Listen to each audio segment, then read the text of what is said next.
When you go to shut down or restart your computer, you will notice that something is missing in your power option menu.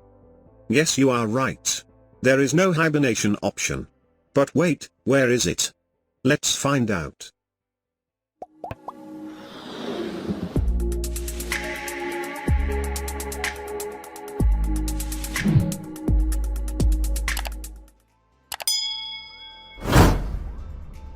Hibernate is very similar to sleep mode.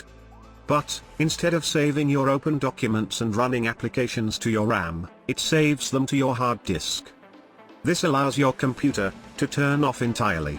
Which means, once your computer is in hibernate mode, it uses zero power.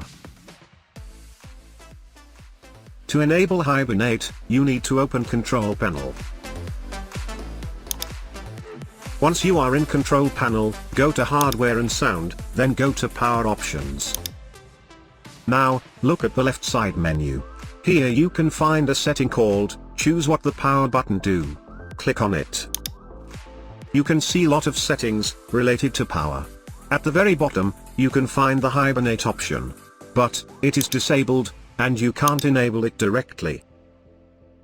To do this, you need to enable it by clicking on Change Settings that are currently not available. Then you can enable Hibernate option. Once you tick the box for Hibernate option, click on Save Changes, and close the window. Well, now you can hibernate your computer, by going to the Power Options in Start menu. Thank you very much for watching this video. If you find this video useful, please consider pressing subscribe button, as it encourages us a lot.